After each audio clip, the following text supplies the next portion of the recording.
Assalamualaikum warahmatullahi wabarakatuh. Belum. Selamat sore. Salam sejahtera bagi kita semua. Salam setara bagi petani Indonesia, petani kelapa sawit dimanapun Anda berada. Saya berharap dalam kondisi seperti ini, kita tengah dilanda wabah COVID-19, kita tetap berbahagia. Itu harapan saya. Oke, saudaraku. Bertemu lagi dengan saya, Dr. Andreas Wahid Elvanga BMH, Direktur Utama Pekanbaru Jurnalis Center, sebuah lembaga pendidikan wartawan yang berdiri sejak 14 tahun silam. Dengan program yang baru, Bincang Santai bersama saya, Wahid Elvanga BMH. Program yang sangat menarik, yang sebenarnya digagas oleh Ketua Umum APKASINDO, Asosiasi Petani Kelapa Sawit Indonesia, sebuah asosiasi petani kelapa sawit yang paling besar di negeri ini, yaitu sekarang sedang diketuai oleh pria yang luar biasa, Bapak Dr. Bulat Medali Emas Manurung MPC HPO. Ini luar biasa orangnya, dan seorang akademisi, seorang pengusaha, dan seorang yang menaruh perhatian besar terhadap petani di Nusantara. Untuk itu mengingatkan saya kepada kata-kata seorang pahlawan heroik dari Argentina, bahwa seorang petani adalah seorang yang berkeyakinan baik, seorang yang bermoral tinggi, dan memiliki cinta kepada kebebasan yang paling utuh. Saya rasa ini menginspirasi kita untuk bermain. Tetapi persoalannya adalah, semenjak Orde Baru sampai detik ini, persoalan petani kelapa sawit di Indonesia dilingkupi persoalan karena selalu berbenturan dengan kawasan hutan. Ada persoalan di mana-mana, mulai dari Riau, Sumatera Utara, Kalimantan Tengah, Kalimantan Selatan, sampai ke Papua. Ini persoalan yang sekarang melanda petani kita di seluruh Nusantara ini. Tetapi untung saja pemerintah Indonesia di dalam kepemimpinan Bapak Presiden Jokowi sejak 2 November tahun 2020 telah mengundangkan Undang-Undang Cipta Kerja yang memberikan solusi melalui turunannya, melalui peraturan pemerintah. Apa sebenarnya persoalan yang dihadapi petani? Undang-undang melalui peraturan pemerintah merupakan turunan dari undang-undang ini akan memberikan solusi kepada petani-petani kita di seluruh Nusantara. Tetapi persoalannya kemudian adalah bagaimana aturan mainnya. Apakah selama ini yang selalu menghantui petani kita, bahwa petani yang terlanjur membangun kebunnya di kawasan hutan akan dikenakan pidana. Tetapi syukurlah Allah Maha Kuasa dengan hadirnya Undang-Undang Cipta Kerja nomor 11 tahun 2020, kemudian juknisnya ada pada peraturan pemerintah, akan memberikan solusi terbaik kepada petani kita, memberikan harapan dan solusi yang lebih manusiawi. Untuk itulah kami telah menghadirkan 3 narasumber yang luar biasa pada sore hari ini. Kita akan mendengarkan harapan dan solusi terbaik untuk menyelesaikan persoalan bangsa ini. Sebab hingga saat ini jumlah petani kelapa sawit di Indonesia mencapai 16,8 juta hektar. Sementara di Riau sendiri ada sekitar 4,02 juta hektar. Makanya Riau ini termasuk sesuatu yang sangat krusial ya, persoalan petani itu. Oke, saya perkenalkan narasumber kita yang pertama, Bapak Dr. Insinyur Bulat Medali Emas Manurung MPC HPO, yang sekaligus Ketua Umum Asosiasi Petani Kelapa Sawit Indonesia. Selamat sore, Pak. Selamat sore, Abang Anda. Apa kabar kira-kira? Alhamdulillah, baik. Baru dari Papua ya, Pak ya? Iya, baru dari Papua. Melihat teman-teman kami yang ada di Papua, ternyata mereka jauh lebih fleksibel melihat sawit ke depannya. Oke, Pak. Iya. Kemudian narasumber kita kedua ini ada pria yang sangat gagah ya, yang juga merupakan Sekretaris Jenderal DPP Asosiasi Petani Kelapa Sawit Indonesia Kasindo, yaitu Bapak Rino Aprino, STMM CAPO. Apa kabar Pak Rino? Baik, terima kasih Pak. Kan kemarin ikut ke Papua ya Pak ya? Iya. Ya. Bukan juga ikut ke Papua. Dalam keadaan fit ya. Alhamdulillah, insya Allah. Oke Pak. Kemudian ini kita sengaja hadirkan narasumber yang tidak kalah hebat ya. Ini Pak Haji Suher yang merupakan Ketua Dewan Pimpinan Wilayah Apkasindo Riau yang pada sore hari ini luar biasa sekali saya lihat ini penampilannya. Alhamdulillah sehat kan. Oke Pak Haji, oke. Terima kasih Pak. Oke, untuk menghemat waktu kita, barangkali saya pertama kali kepada Adinda Dr. Bulat Medali Mas Pandorong sebagai Ketua Umum Apkasindo. Saya ingin mendengar agar semua pemirsa di seluruh tanah air bisa mendengarkan, bisa memahami. Bisakah Bapak mendeskripsikan secara global saja persoalan petani sebelum lahirnya undang-undang ini? Iya. Jadi kami ingin mengatakan kepada kita semua, ya, bukan hanya Riau, bukan hanya Indonesia, tapi dunia, bahwa petani sawit Indonesia memberi makan dunia melalui produksinya. Sekarang persoalannya yang sudah menjadi klasik ya sejak Indonesia merdeka, bahwa yang selalu dipersoalkan adalah sawit dalam kawasan hutan, dan ini telah menjadi bahan kampanye yang selalu digoreng oleh multivia, baik itu untuk tujuan politik perdagangan maupun untuk politik yang lain, tetapi pada prinsipnya sangat mengganggu daripada elektabilitas sawit di mata dunia. Iya, iya. Nah, penderitaan ini sudah berakhir. Petani sawit khususnya sudah merdeka setelah lahirnya Undang-Undang Cipta Kerja Oktober 2020, dan turunannya pada bulan Maret kemarin ya Pak Sekjen ya, sudah ditandatangani melalui PP UUCK. Semuanya jelas urutannya, terstruktur. Tinggal kita menunggu PP, Peraturan Menteri Kehutanan, Peraturan Menteri Pertanian dan lain-lain daripada turunan PP yang nantinya akan menjelaskan bagaimana tata cara sawit itu sah yang terlanjur dalam kawasan hutan. Yang alhamdulillah didoakan oleh semua petani sawit di seluruh Indonesia. 21 juta petani sawit yang setiap hari mendoakan supaya apa yang tertuang nantinya dalam UCK dan turunannya itu dapat mewakili kami petani. Pertama adalah tidak dipidana. Nah, kedua, ketiga, keempat nanti kami lanjutkan lagi. Terima kasih. Luar biasa sekali. Barangkali ada satu lagi Pak, sebelum saya alihkan pertanyaan kepada narasumber yang lain.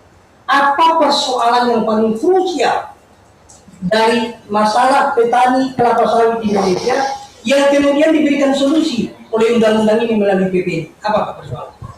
Sebenarnya masalah yang paling krusial itu sudah teratasi dengan keluarnya UCK, PP dan turunannya. Bapak bisa memberikan contoh, Iya. contoh yang paling dekat. Tadinya kami ini seperti apa ya, pencuri, melihat polisi takut, Ya, melihat polhut takut. ya.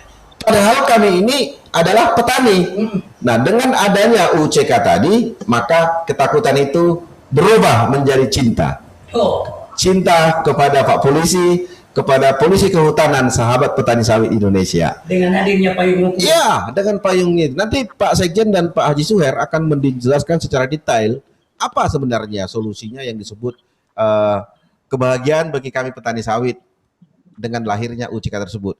Ini akan menjadi berita. Tadi saya baru zoom dengan forwardan Forum Wartawan Pertanian Indonesia. Ternyata persoalan daripada sawit Indonesia itu adalah media. Media tidak mengikuti perkembangan terkini yang terjadi di tengah industri sawit. Kenapa tidak ikut? Ada sebab. Karena tidak diajak. Nah, oleh karena itu ini salah satu cara kami petani sawit mengajak Pekanbaru Jurnalis Center untuk menyuarakan, yuk kita hijrah. Hijrah dari tuduhan-tuduhan sawit dalam kawasan hutan Mari kita hijrah bersama PPUCK untuk petani sawit Indonesia setara. Luar biasa sekali penjelasan dari Bapak Dr. Tetapi barangkali saya perlu lebih berarah, lebih untuk soal ini. Barangkali saya mau kepada Bapak Sekjen kita, Sekjen Apkasindo Pak Dino. Bapak barangkali bisa menjelaskan desain dan desain persoalan yang dihadapi dan solusi yang akan ditempuh dengan lahirnya undang-undang dan peraturan pemerintah itu. Silakan Pak. Baik, ya. Kalau kita lihat memang pengembangan dari perkebunan kelapa sawit rakyat ini kan sangat masif, Pak. Ya, seperti tadi Abang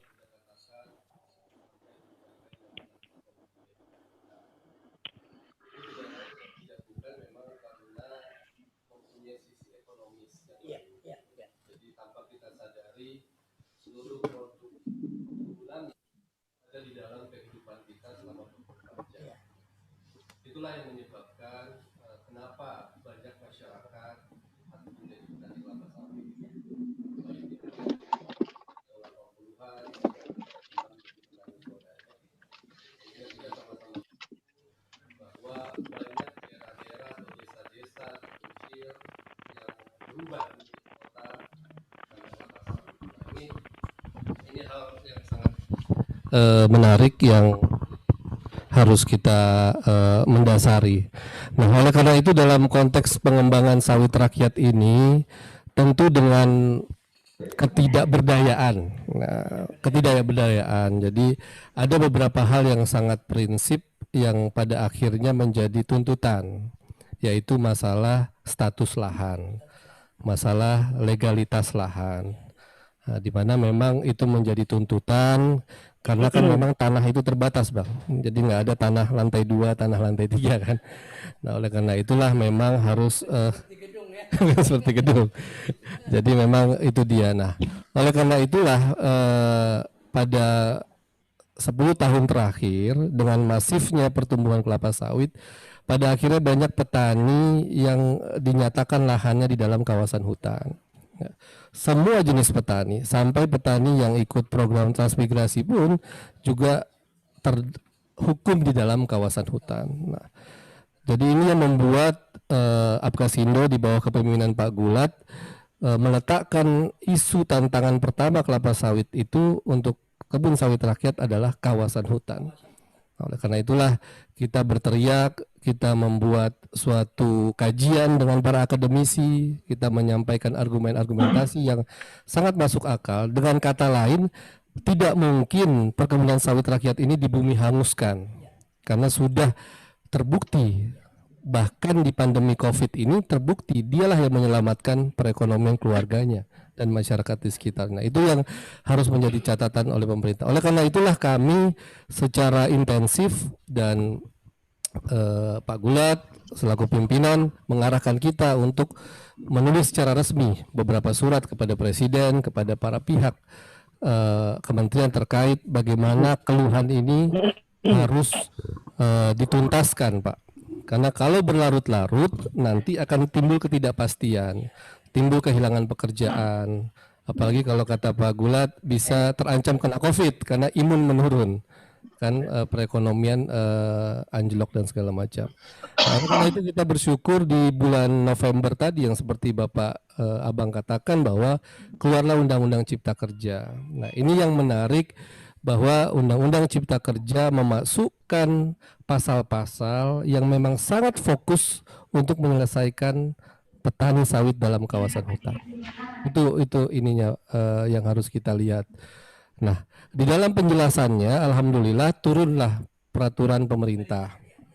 Ini dia yang sebagaimana apa yang kita tema pada hari ini di tanggal 2 Februari kalau saya tidak salah keluar peraturan pemerintahnya. Di situ sangat tegas pemerintah akomodir lahan kebun sawit dalam kawasan hutan seluas 3,3 juta hektar. Jadi memang ternyata benarlah apa yang diteriakkan oleh teman-teman Apkasindo dari Aceh sampai Papua. Orang tadinya menyangka mana ada dalam kawasan hutan kan, mana ada. Ternyata ada.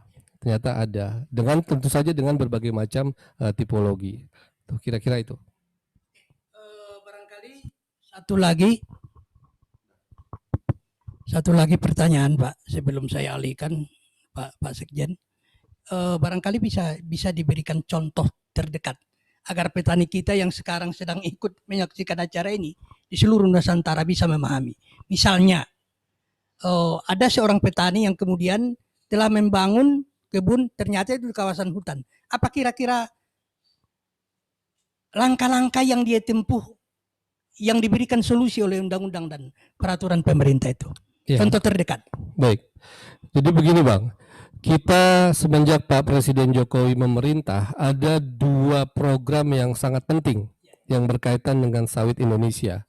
Yang pertama adalah program peremajaan sawit rakyat. Dan yang kedua adalah program sertifikasi ISPO atau Indonesian Sustainable Palm Oil. Jadi semacam SIM-nya pekebun lah. Seperti itu. Nah, di dalam peremajaan sawit rakyat ini, program yang sangat mulia oleh Bapak Presiden ini, dia akan membidik 2,4 juta hektar perkebunan sawit rakyat yang tidak produktif lagi. 2,4 juta hektar. Jadi 2,4 juta hektar itu dibagilah dalam 5 tahun. Itu di seluruh Indonesia. Di seluruh Indonesia. Oke. Jadi ada yang kebunnya sudah tua, ada kebunnya yang memang panennya sedikit ya, ada kebunnya yang memang bibitnya salah. Iya. Nah, diluncurkanlah program itu dan disediakan dananya. Nah, jadi ini menarik program presiden. Itu 2,4 juta hektar itu jangka waktunya berapa lama? 5 tahun. 5 tahun. 5 tahun. Oke. Jadi waktu beliau 2017 meluncing pertama kali itu di Musi Banyu Asin dan dilanjutkan di Serdang Berdagai dan di Riau, itu memang program peremajaan sawit itu untuk membidik perkebunan sawit rakyat.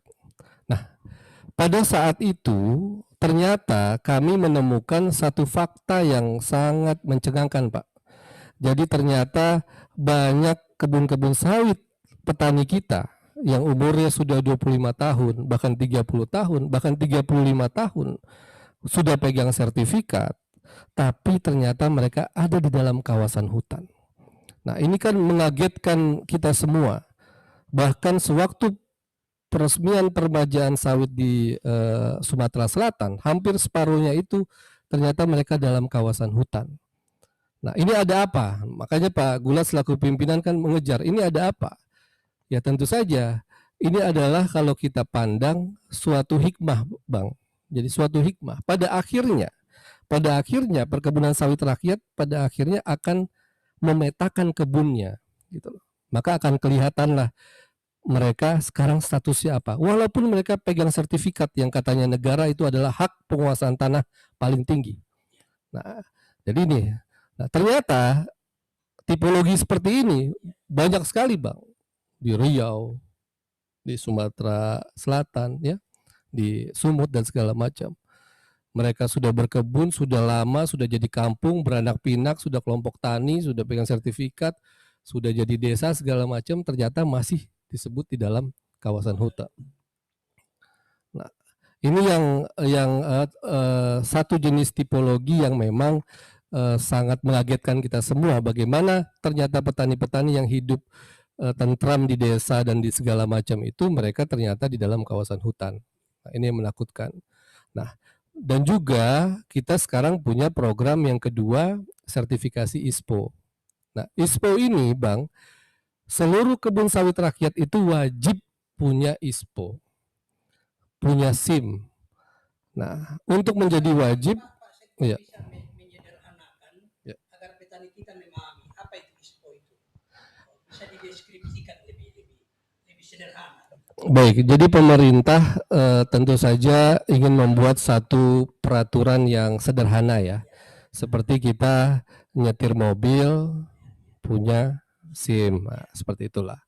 Nyetir mobil punya SIM. Nah, sekarang berkebun punya ISPO seperti itu. Jadi kalau mau nyupir punya SIM berarti sudah 17 tahun ya, tidak buta warna kan gitu ya, lulus psikologi dan segala macam. Nah, kalau kita berispo, syarat yang pertama tidak dalam kawasan hutan. Oh.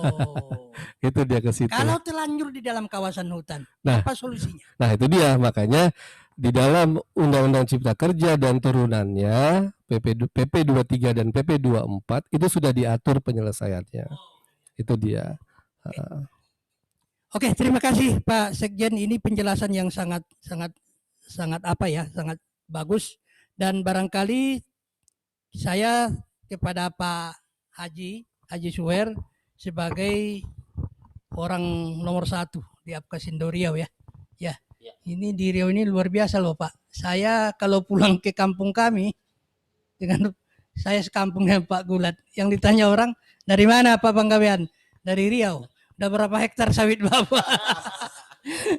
Standarnya itu Pak. Kalau dulu ditanya, udah berapa anak Mamang katanya. Kalau sekarang enggak ditanya, udah berapa hektar sawit katanya. Oh udah banyak aku bilang. Padahal belum ada. Oke Pak, apa persoalan kita di Riau ini yang menjadi masalah krusial sehubungan dengan tema kita pada sore hari ini? Silakan Pak Haji. Terima kasih Bang.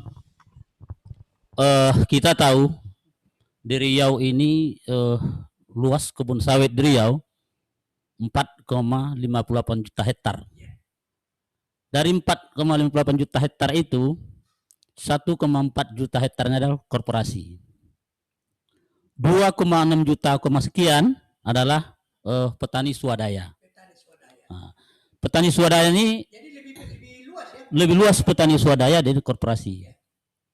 Jadi tentu sangat banyak problem di petani swadaya ini. Dari 2,6 juta hektar itu, setahu kami hampir 1,6 juta hektar dalam kawasan. Juta hektar dalam kawasan. Bukan, korporasi hanya 33.000 hektar sekian aja yang dalam kawasannya. Jadi ini persoalan petani swadaya. Dengan lahirnya Undang-Undang Cipta Kerja dan turunannya PP ini, perasaan kami petani swadaya ini dapat angin segar Bang. Ya. Mendapat angin segar. Tentu sudah lahirnya PP itu bukan semudah membalik telapak tangan untuk Oke Pak Haji, menyelesaikan. mohon maaf. Pak Haji mengatakan mendapat angin segar. Kenapa? Karena dengan adanya Undang-Undang Cipta Kerja dan turunannya PP ini, pemerintah sudah memperhatikan petani swadaya itu Bang. Iya. Nah, sehingga ada jalan keluar dari teman-teman kita Tidak lagi dihantui pidana tidak ya. dihantui pidana lagi. Oke. Nah, kalau di dalam rancangannya ada pidana, Oke. untuk hari ini tidak ada lagi pidana. Bagaimana yang disampaikan oleh Pak Sekjen tadi, Ya. bahwa petani itu tidak perlu takut lagi yang di dalam kawasan. Iya. Tentu kita cari solusinya. Ini tugas berat Apkasindo bekerjasama dengan Dinas Kabupaten Kota Ya.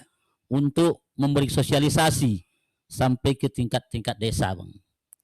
Kalau tidak kita sosialisasikan, maka tidak ada angin segar itu Bang bagi petani. Itu Bang. Luar biasa. Oke Pak Haji, barangkali saya kembali kepada Bapak Ketua Umum kita. Sampai saat ini ya, Apkasindo sebagai organisasi petani kelapa sawit Indonesia yang terbesar ya, ada di 22 provinsi dan 144 kabupaten kota, ya luar biasa, menghampar ya kehijauan itu ya. Nah, itu artinya tanggung jawab besar memang ada di bahu ya, dibebankan di bahu Apkasindo. Dalam konteks persoalan yang sekarang ini, apa kira-kira tugas yang paling prioritas dari Apkasindo Pak Ketua Umum? Kami ingin mendengar itu. Baik, terima kasih. Saya juga ingin menyapa petani sawit yang ikut Zoom di acara ini. Ya. Tentu saya sebagai Ketua Umum harus mewakili 22 provinsi. 22 provinsi. Meskipun kita buat live dari Pekanbaru Ya. dan 144 kabupaten kota seluruh Indonesia. Ya. Nah, jadi sebenarnya tugas kami cukup berat. Ya. Saking beratnya maka kami juga mengundang hadir pada acara ini rekan-rekan yang ada di sini ya. Ya. Ada Bapak Doktor Para Mulyono, akademisi ya. akademisi dan juga auditor ISPO, ada juga Firdaus, ada Revi, Ya. Agung, ada juga Mas Bo dan juga tentunya Adinda Jono.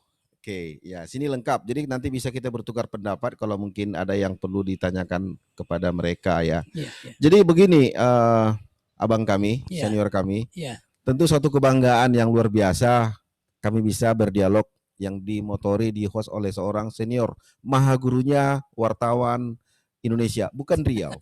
Saya Terima tahu kasih. Terima kasih, Pak. Forum Keadilan abang cukup senior di sana di Majalah. Tentu kami juga berharap dialog pada kali ini juga menjadi rujukan bagi teman-teman kami yang ada di provinsi lain. Iya, Pak. Ya. Jadi sebenarnya Terima kasih, Adinda. sesuai dengan visi misi Apkasindo itu adalah jembatan. Jembatan. Teori jembatan inilah yang kami pakai dalam mengembangkan organisasi kami petani ini. Ya. Organisasi petani bukan organisasi politik, sehingga dalam mendesain visi misinya juga harus dengan kerendahan hati. Ya, karena kerendahan hati, meminta dan menolong, take and give, tidak ada satu arah tapi dua arah. Nah, tugas kami adalah bagaimana menerangkan petani supaya melakukan peraturan-peraturan yang sudah ditetapkan oleh pemerintah. Iya. Itu yang pertama. Yang kedua, bagi rekan-rekan yang terlanjur berkebun dalam kawasan hutan, ya, tentu harus kami dampingi, ya, mendampingi supaya dia bisa melengkapi dokumen-dokumennya. Yang ketiga adalah fungsi daripada organisasi ini adalah bagaimana kita merangkul semua stakeholder, baik itu rekan-rekan media, NGO, LSM, termasuk juga akademisi untuk ikut padu serasi memikirkan persoalan dan solusi daripada kami petani sawit. Nah, khusus untuk dalam pembahasan UCK, terus terang kami salah satu organisasi yang dari awal mendukung. Karena kami melihat setitik harapan. Indonesia sudah merdeka 75 tahun. Masa persoalan sawit dalam kawasan hutan nggak selesai-selesai? Iya, apa ini? Malu kita. Orang sampai ke bulan. Kita itu aja persoalan. Itu aja digoreng. Padahal kita bertumpu kepada kadang-kadang kadang gulai, kadang rendang, kadang ini. Sudahlah. Kita sudah selesai dengan masa lalu yang seperti itu. Oleh karena itu, Apkasindo mendampingi perancangan daripada UCK. Lantas masuk lagi kepada PP UCK. Kami menyurati sampai 2 kali kepada Presiden. Itu tugas kami sebagai organisasi. Memastikan PP itu adalah berpihak kepada petani.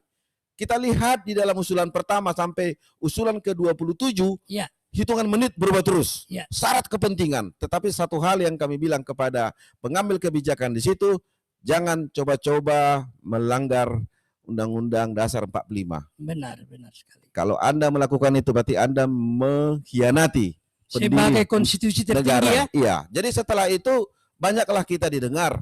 Nah, jadi seiring berjalannya waktu muncul ditandatangani itu PPUCK, ada rekan-rekan daripada macam-macam menganggap Apkasindo ini pelindung, pembacking petani sawit dalam kawasan hutan. Saya bilang itu tugas kami, menjaga petani supaya dia melakukan tindakan-tindakan yang sesuai dengan hukum. Iya, benar. Jangan membakar, jangan memupuk pupuk kimia, bayar pajakmu dan lain-lain. Iya. Kalau dia dalam kawasan hutan, kami minta dia mengukurkan diri, ibaratnya baju, mengukur badannya. Apa masalahmu? Setelah dapat masalahnya kita arahkan. Ayo, sesuai dengan PPUCK. Yang sudah ada ini aturan yang ada. Kamu ikutin. Dalam konteks organisasi, kami wajib menjaga mereka. Kami wajib melindungi mereka. Dalam konteks organisasi. Yang dilindungi itu bukan lahannya, tapi petaninya. Benar. Oknum petaninya, personalnya. Kalau dia dalam kawasan hutan lindung, itu urusan dia. Dalam konteks kepemilikan. Tetapi kami sebagai organisasi harus juga memastikan dia punya lahan. Ayo, move on, hijrah. Kita selesaikan persoalan-persoalanmu. Negara sudah hadir menyelesaikan persoalan ini. Sekalipun kita harus mengakuin bahwa belum sesempurna harapan petani sawit di dalam PPUCK.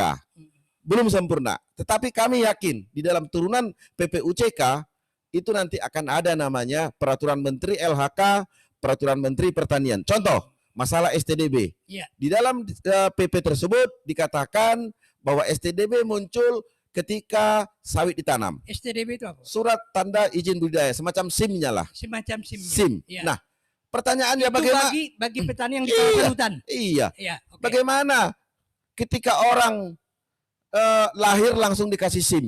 Nggak mungkin. Kan? Nggak mungkin. Oleh karena itu, seiring berjalannya waktu, harus juga menyesuaikan. Nah, contoh yang saya sebut tadi, contoh, saya punya kebun di Pangkalan Kerinci, Iya. katakan 10 hektar, katakan dalam kawasan hutan. Saya tanam tahun 2007. 2007, ya. Saat itu belum ada namanya peraturan tentang SDB. Iya.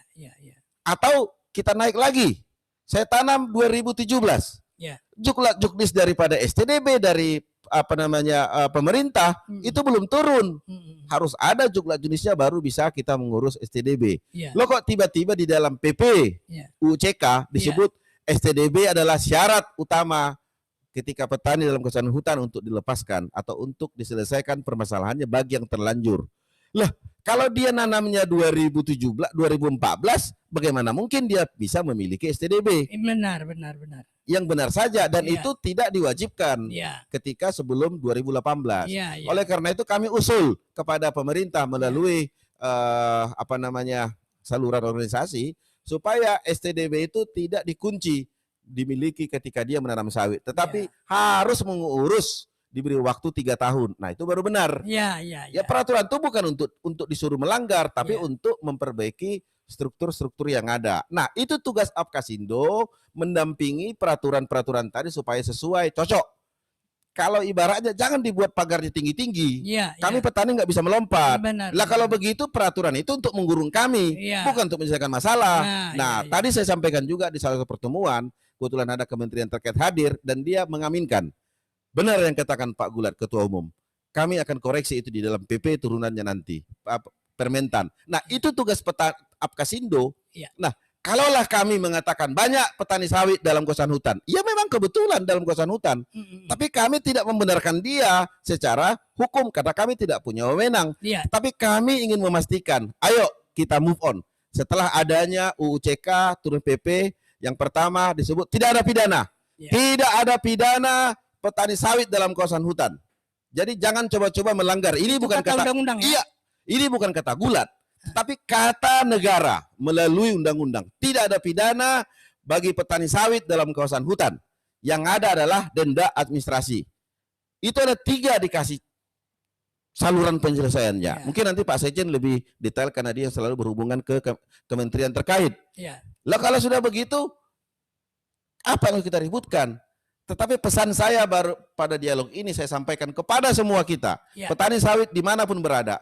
Kami baru dari Papua. Catatan penting adalah Papua itu Papua Barat. Ya. Papua Barat itu daerah yang cukup jauh dari kita. Tetapi semangat mereka untuk naik kelas, untuk setara dengan saudara-saudaranya di 22 provinsi sawit Indonesia cukup tinggi. Itu kita patut mencontoh mereka. Mereka tidak mempersoalkan, hei kamu dalam sawit, hei, tidak ada. Bagaimana kita bisa hidup, membayar uang sekolah anak, membawa berobat anak, dan lain-lain untuk kebutuhan sehari-hari. Petani sawit dalam organisasi Apkasindo hadir sebagai jembatan untuk petani-petani kami yang memiliki masalah. Kami tidak dalam konteks melegalkan mereka, tetapi kami adalah sebagai jembatan. Tidak ada lagi persoalan tentang sawit dalam kawasan hutan, tetapi ada beberapa persoalan di dalam turunannya, dan kami berjanji akan mengawal itu supaya bisa paling tidak mendekati apa yang kami inginkan. Nah, begitu. Jadi ini juga sekaligus pemberitahuan kepada rekan-rekan bagi petani sawit dalam kawasan hutan segera mengukurkan diri lahannya, di mana koordinatnya. Karena negara ataupun KLHK tidak mungkin melakukan itu ke semua provinsi-provinsi. Kita harus merapatkan. Organisasi Apkasindo hadir untuk itu. Membantu petani. Luar biasa. Demikian, Pak. Oke, luar biasa. Terima kasih Pak Ketua Umum, dan ini sangat luar biasa sekali. Barangkali saya penjelasan salah satu kalimat soal pengalihan pidana. Tidak ada lagi penghapusan pidana, tentu diganti dengan denda melalui undang-undang itu ya. Konstitusinya udah jelas. Barangkali ini perlu saya kejar. Untuk itu saya ke Pak Sekjen. Barangkali Pak, apa alternatif yang diberikan oleh undang-undang itu melalui PP untuk membantu penyelesaian masalah petani sesuai dengan tema kita pada sore hari ini. Silakan Pak Sekjen. Baik, jadi dalam penjelasan peraturan pemerintah nomor 24 ini secara tegas bahwa pemerintah menerapkan prinsip ultimum remedium, yaitu mengedepankan pengenaan sanksi administrasi sebelum dikenai sanksi pidana. Ya. Nah, jadi itu untuk memperkuat pernyataan Pak Ketua Umum Iya Pak. bahwa bagi kebun sawit yang ditanam sebelum UU CK itu tidak dikenakan Ya, pidana. karena Gitu. undang-undang tidak berlaku surut ya kan? Ya, jadi memang sudah dinyatakan di dalam Ya. peraturan pemerintah ini Ya. sangat jelas dan terang mereka menerapkan sanksi administratif. Nah, oleh karena itulah maka diharapkan para petani untuk segera mengajukan permohonan kepada pemerintah. Pemerintah melalui Nah, jadi mengajukan permohonan ini kan tidak semudah diucapkan, Bang. iya Pak ya. Karena mereka perlu didampingi, contohnya untuk membuat pemberkasan, membuat pemetaan, Iya. lalu menceritakan kronologis lahannya. Iya. Kadangkala lahan tersebut dulunya bukan kawasan hutan, tiba-tiba kawasan hutan. Nah, inilah tugas Apkasindo yang tadi Pak Ketua Umum sampaikan. Ya. Apkasindo membuka pintu seluas-luasnya untuk membantu petani mengajukan untuk dapat dinilai oleh kementerian terkait. Nah, kita menyediakan tenaga-tenaga profesional untuk mendampingi tenaga-tenaga profesional yang teruji yang berkualitas, tentu saja mempunyai integritas. Karena ini kan rahasia. Jadi masing-masing orang itu punya rahasia masing-masing. Kita tidak mau datanya disalahgunakan. Nah, oleh karena itulah dari data yang diajukan ini nanti akan terlihat petani ini akan masuk ke pintu penyelesaian yang mana. Karena ada beberapa pintu yang disediakan di dalam peraturan pemerintah ini. Gitu loh. Jadi tentu saja mereka akan melihat dulu apakah lahan ini sudah ditetapkan atau belum, ya kan? Jadi mereka akan lihat posisinya. Lalu kan ada juga nih teman kita yang terjebak di hutan tetapi belum ditetapkan. Nah, itu diselesaikan dulu kepemilikan pihak ketiganya, diuji dulu surat-surat yang dimilikinya. Nah, oleh karena itulah ada pintu yang pertama itu adalah bagaimana pintu ini berguna bagi petani yang mempunyai STDB, surat tanda daftar budidaya 25 hektar maksimal per orang. Jadi ada satu produk namanya kalau untuk petani surat tanda daftar budidaya. Kalau untuk perusahaan izin usaha perkebunan atau izin lokasi. Nah, ini pintu yang pertama. Nah, apabila si petani itu punya STDB dan dia ada di dalam kawasan hutan, maka dia harus membayar PSHDR namanya. Nah, jadi belum kena denda. Belum kena denda. Nah, setelah dia bayar administrasinya lah simpelnya, maka kalau dia di hutan produksi ya, dia akan dilepas. Nah, ini yang hutan produksi. Nah, kalau dia di hutan lindung, dia boleh melanjutkan sampai 15 tahun. Ya, sesuai dengan keputusan Mahkamah. Tidak ada syarat.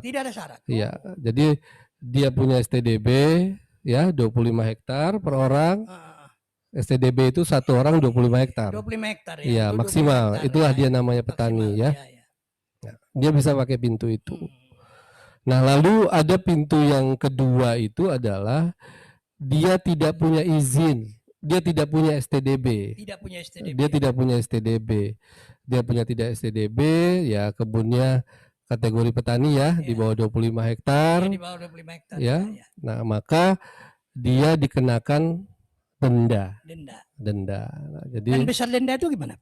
Nah, denda itu ada perhitungannya. Perhitungannya Diatur di dalam peraturan ini. Dia yang pertama memakai rasio 20%, 40%, 60%. Maksudnya adalah pada saat kebun itu dibangun, berapa besar tutupan hutannya. Apkasindo sudah melakukan kajian dengan akademisi. Kalau kita melihat data, itu petani-petani itu rata-rata terjebaknya di dalam kawasan hutan produksi. Pak. Jadi bukan hutan lindung. Jadi dari 3,3 juta ini hutan produksi itu mencapai 2 juta plus 3 juta lebih itu di hutan Di hutan produksi.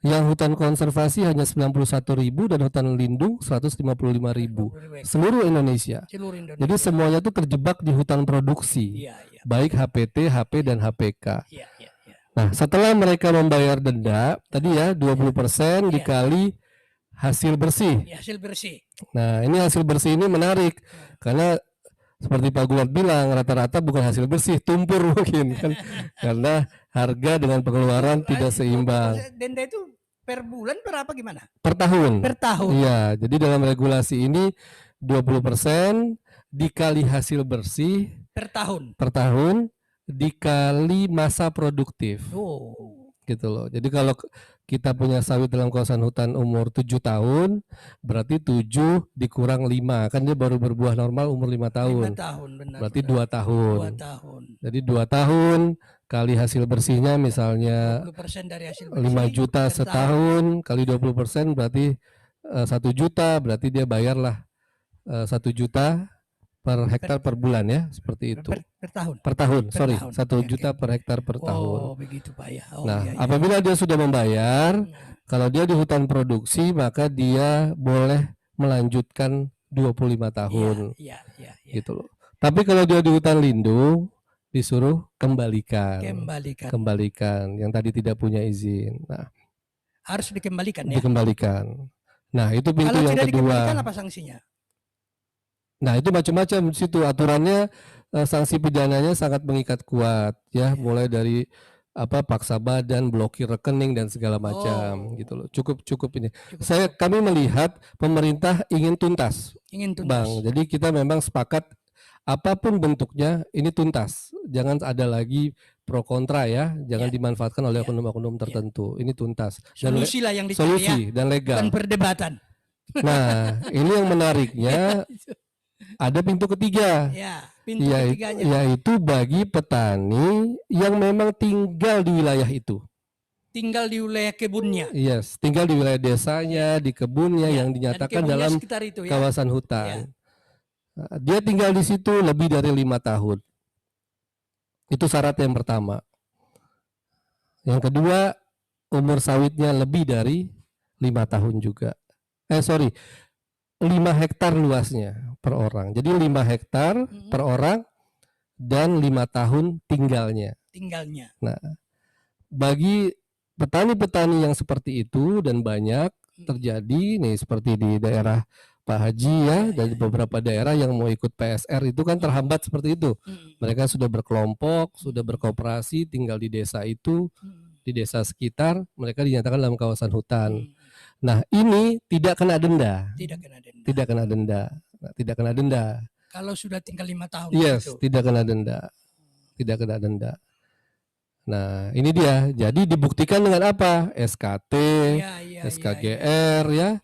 Surat tinggalnya dibuktikan dengan apa? Keterangan kepala desa gitu loh. Nah, jadi bebas ya. Bebas. Nah, seperti itu. Nah, jadi kami melihat ada pintu seperti itu. Nah, lalu pintu yang terakhir adalah yang keempat, masalah petani-petani yang ternyata sudah punya sertifikat. Sudah punya sertifikat. Nah, itu kalau perusahaan sudah punya HGU. Iya. Masa sudah punya HGU suruh bayar denda kan gitu. Masa sudah punya SAM dibayar denda. Nah, ada PP juga yang mengatur bahwa sertifikat hak mereka bisa diakomodir. Nah, itu dengan melihat kondisi existingnya. Nah, ini dia rangkaian besarnya. Rangkaian besar. Ada lagi pendalaman lebih teknis, tapi yang kami lihat semuanya arahnya adalah persetujuan legalitas. Baik yang dilepaskan ataupun yang setuju untuk digunakan. Ya. Karena juga kalau kita lihat HGU itu kan bukan hak milik. Iya.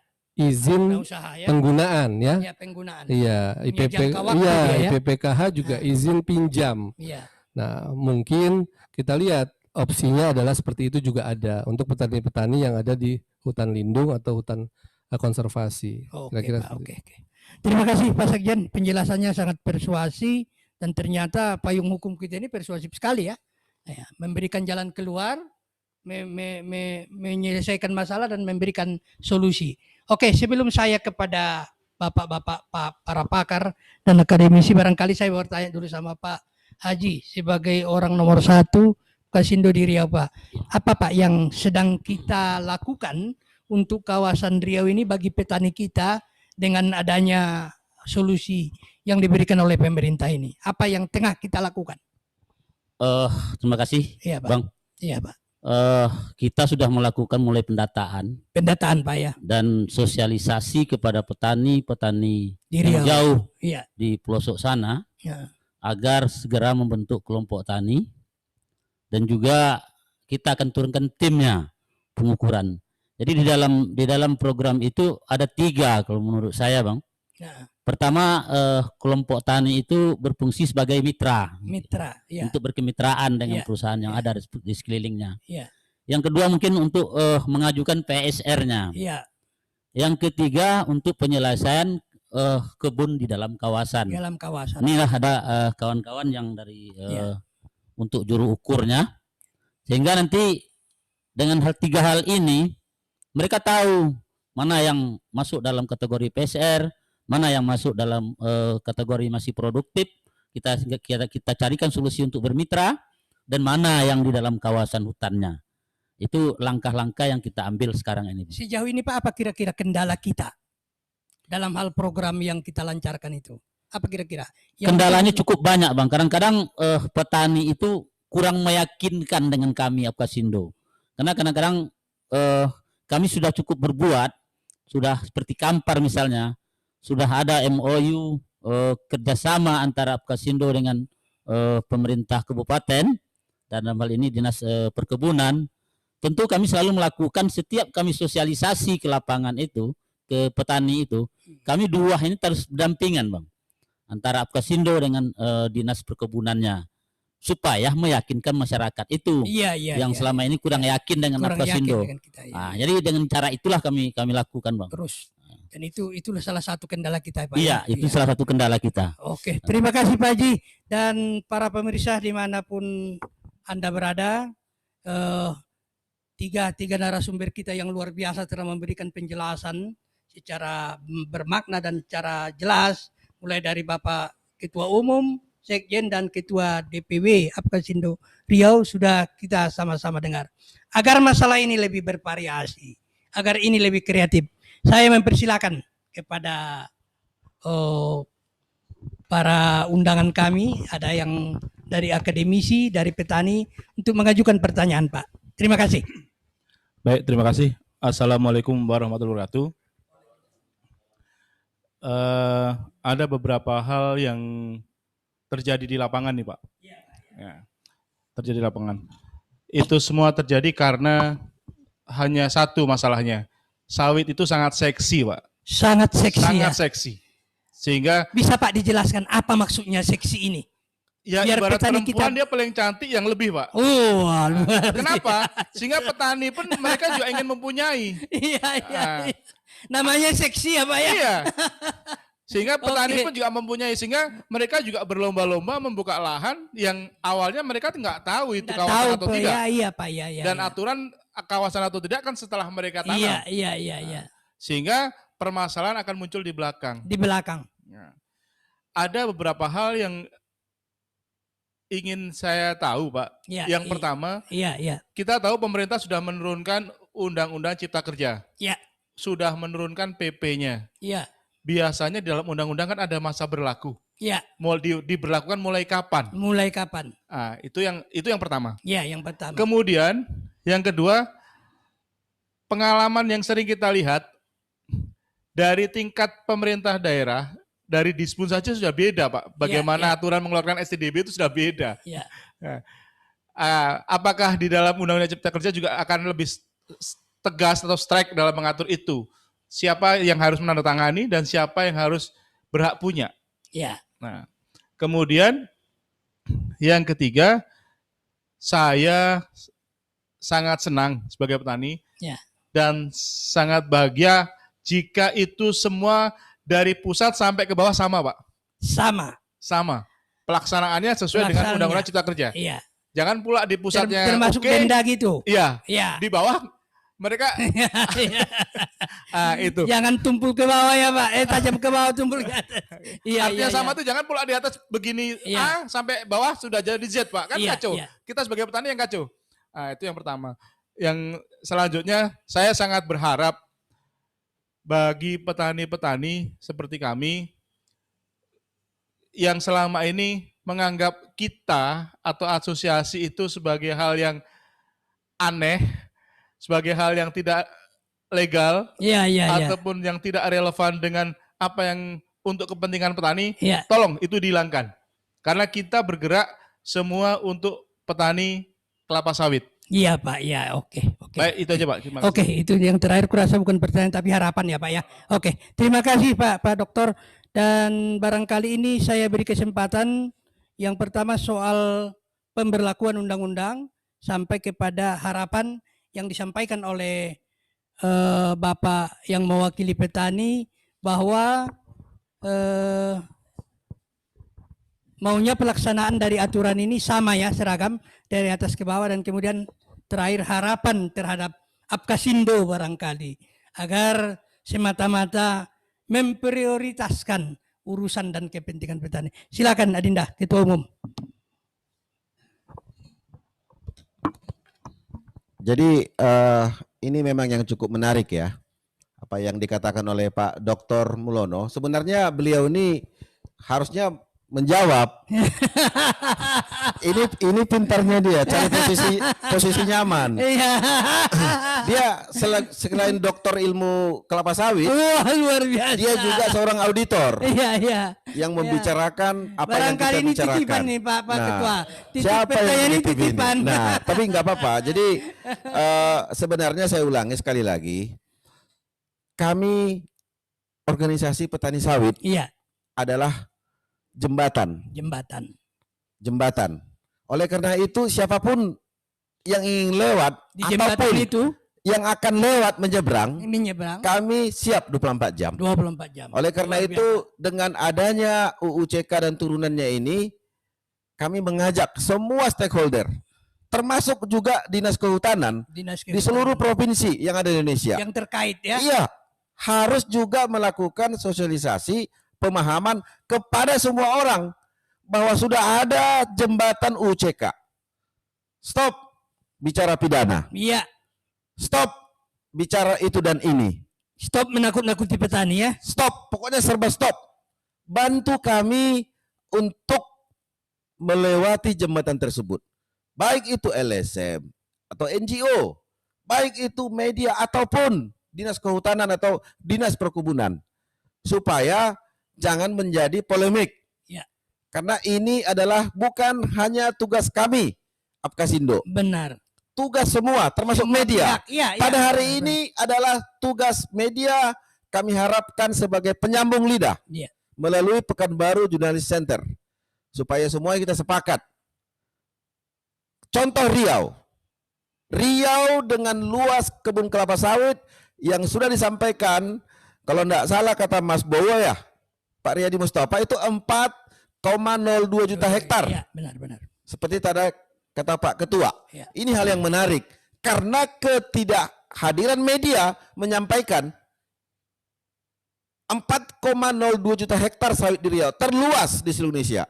Kemarin kami ke Papua Barat. Luas sawitnya nggak lebih dari 500.000 hektar. Benar. Kami ke Banten. Itu cuman luas kebunnya itu 16.000 ya Pak Sekjen ya. 16.000 hektar. Hanya 2 KUD-nya Pak Haji Suwer itu. 1 KUD. Riau 2,4 juta, 4,02 juta hektar. Itu 2,7 itu petani sawit. Korporasi 1,3 juta hektar. Jadi hampir 68% petani sawit ada di Riau. Jadi benar yang kata Dr. Mulono, seksi sekali petani sawit. Iya. Itu poin pertama. Dari 2,7 juta hektar tersebut, 1,6 juta hektar dalam kawasan hutan. Dan 85% itu berada di kawasan HP. Hutan produksi. Hanya 1,9% yang dalam kawasan hutan lindung. Tuh perlu dicatat tuh. Yang kedua, Dari untuk korporasi dari 1,3 juta hektar punya rekan-rekan korporasi atau perusahaan, mereka hanya 33.000 hektar yang dalam kawasan hutan. Wow. Lantas yang ditemukan oleh bapak-bapak dari DPRD Riau dan pemerintah Pemprov Riau bahwa 1,4 juta hektar itu korporasi, terjawab sudah. Yang melakukan itu KLHK dengan tingkat keakurasian tinggi. Verifikasi lapangan, cek satu-satu. 1,4 juta hektar yang disebut itu adalah korporasi, ternyata petani sawit. Pertanyaannya, kenapa sampai sebegitu luas petani sawit dalam kawasan hutan? Bagi saya, kita tidak perlu menyalahkan siapa-siapa. Tetapi negara sudah hadir melalui UCK. Stop bicara pidana. Kita tidak usah menyalahkan itu dan ini, itu dan ini. Bantu kami petani sawit. Kami sudah menjalin kerjasama juga dengan Jikalah Hari, Walhi yang dari apa dari Jakarta itu kemarin, WRI, ya, Scale-up, dan juga dari Riau Madani dan lain-lain untuk memberikan masukan kepada kami petani sawit yang dengan berbagai keterbatasan kami. Kita lakukan seminar bersama dengan mengundang bapak-bapak dari LSM tadi. Kami ingin mendengar versi mereka. Ternyata Jikalah Hari, Wahli, WRI, semuanya mereka sepakat dengan apa yang kami inginkan. Petani sawit harus diselamatkan. Persoalan yang muncul sekarang adalah ada yang ingin menyimpan ataupun pura-pura tidak tahu. Sudah ada solusi diberikan negara untuk menyelesaikan masalah itu. Untuk itu disinilah cara kami untuk bercerita kepada semua orang di seluruh Indonesia, dari Sabang sampai Merauke. Tidak usah kita mempersoalkan yang lalu. Undang-undang sudah hadir, negara sudah hadir menyelesaikan masalah tersebut. Nah, untuk selanjutnya mungkin Pak Sekjen akan lebih mengurai yang ditanyakan oleh Dr. Melono. Tetapi mungkin sesuai dengan judul kita, supaya Pak Sekjen lebih mengarah sebenarnya tipologi yang bagaimana yang disebut sawit atas konsep keterlanjuran, solusinya apa masing-masing tipologi tersebut, supaya ketemu yang disebut dengan STDB. Nampak benang merahnya ya. Iya, STDB dan lain-lain sebagainya. Silakan Pak Sekjen. Silakan Pak Sekjen. Ya, baik. Terima kasih atas pertanyaan Dr. Mulyono. Memang di dalam Undang-Undang Cipta Kerja ini ada waktu selama 3 tahun. Kita dikejar untuk segera bisa menyelesaikannya. Bahkan di PP ini ada perlakuan khusus bagi 6 bulan pertama yang cepat mengajukannya. Jadi kalau dia 6 bulan pertama cepat mengajukannya, kalau dia masuk ke dalam skema denda, maka dia akan dapat rasio denda minimum, yaitu 20%. Oh, itu bonus ya, semacam itu bonusnya. bonus ya. Jadi memang ternyata pemerintah juga menyadari dan menjadi pertanyaan kita semua, bagaimana bisa mempercepat penyelesaian 3,3 juta hektar dalam 3 tahun. Dalam 3 tahun. Tentu mereka berharap ada partisipasi dari masyarakat dan tentu saja salah satunya dari Asosiasi Petani Kelapa Sawit Indonesia. Nah, dalam konteks tadi seperti Pak Dokter bilang bahwa bagaimana semua agar derap langkahnya seiring ya, sejalan. Nah, inilah makanya kita juga selaku asosiasi melakukan sosialisasi. Jadi sosialisasi yang tiada henti, dan kami juga meminta kepada seluruh lapisan masyarakat untuk menginformasikannya kepada tokoh-tokoh masyarakat, kepada tokoh-tokoh petani untuk menginformasikannya bahwa ada program yang sangat sayang kalau tidak dimanfaatkan. Karena sudah banyak program-program, dulu juga pernah ada pelepasan kawasan hutan PP 104 2015 hanya dikasih waktu 1 tahun. Tapi ternyata tidak terinformasi, akhirnya yang ngajuin sedikit. Beberapa tahun sebelumnya 6 bulan, yang ngajuin sedikit. Nah, ini sekarang lah ada waktu 3 tahun, mari kita sama-sama untuk mengajukannya. Nah, tantangannya apa pada hari ini adalah Pak Abang, kami sangat fokus untuk peraturan di Menteri Lingkungan Hidupnya. Jadi turunan dari PP-nya. Turunan dari PP-nya. Jadi itu udah keluar ya? Belum keluar. April ini rencananya. Jadi kami secara tegas menyatakan bahwa jangan dihalang-halangi petani yang akan mengikuti PSR. Bagaimana caranya? Tentu saja produk yang mereka munculkan, yang menurut mereka legal, itu harus masuk ke dalam persyaratan PSR. Iya, iya. Jadi mereka sepakat untuk duduk dengan Kementerian Pertanian agar persyaratan itu masuk dalam syarat Benar. PSR. Supaya tidak saling bentrokan ya. Ya, jangan LHK bilang itu legal, kata Ternyata regulasi pertanian lain Kementerian pula, Pertanian kan? belum legal. Sama saja Iya, bohong iya, kan? iya, betul, Presiden, betul. program presiden tidak akan sampai. Termasuk juga masalah STDB. STDB-nya, Yang seperti ya. tadi Pak Ketua katakan, Iya. bahwa ternyata STDB itu logika berpikirnya ternyata tidak seperti SIM. Iya. STDB itu sukarela. Sukarela. Nah, STDB itu sukarela. Kalau sukarela, tandanya tidak dilakukan, melakukan kegiatannya tidak apa-apa, Iya, gitu. iya, Namanya juga sukarela. Iya. Beda dengan SIM kan? Iya. SIM kalau di jalan wajib ya. bakal ditangkap, kan Iya. ditilang. Nah, itu dia. Nah, karena sukarela, kita berkaca kepada teman-teman yang sedang melakukan peremajaan sawit rakyat. Iya. Itu kan kebun sawitnya umurnya rata-rata di atas 20 tahun, Iya, 25 tahun, 30 tahun. Itu pun mereka belum punya STDB. Sehingga pemerintah mengeluarkanlah surat keterangan sedang mengurus STDB untuk menerangkan kebunnya yang sudah dibangun 20 tahun yang lalu. Iya. Nah, itu yang kita balik logikanya bahwa STDB itu bukan surat akte lahir seperti Iya. Pak Gulat katakan, lahir keluar akte, tidak. Karena peraturannya saja baru lahir 2013. Gitu loh. Peraturan untuk STDB Nah, mungkin dia 2013. surut ya. Iya. Peraturannya baru lahir 2013, juknisnya yang lebih tajam di 2018, kebunnya dibangun tahun 85, Iya, tahun iya, 90, tahun 95. Nah, dan juga di lapangan penerapan STDB ini tidak seragam, Bang. Ada tantangan di birokrasi daerah. Nah, itu kami sangat concern di dalam Permen LHK itu, jangan analogikan STDB seperti SIM. Nah, pola pikir mereka, mereka harus duduk. Akhirnya mereka akan duduk bareng. Akan duduk ya. Nah, lalu yang ketiga untuk ISPO. Nah, Pak Dr. Mulyono kan auditor ISPO. Nah, bagaimana legal yang tadi dimaksud oleh Kementerian LHK ini masuk ke dalam kriteria ISPO, gitu loh. Mereka sepakat peraturan ISPO kiblatnya adalah peraturan sebelum Undang-Undang Cipta Kerja. Iya. Jadi banyak nih yang harus dirubah peraturan turunan Iya. menyesuaikan Undang-Undang Cipta Kerja dan PP 23 dan 24. Nah, ini yang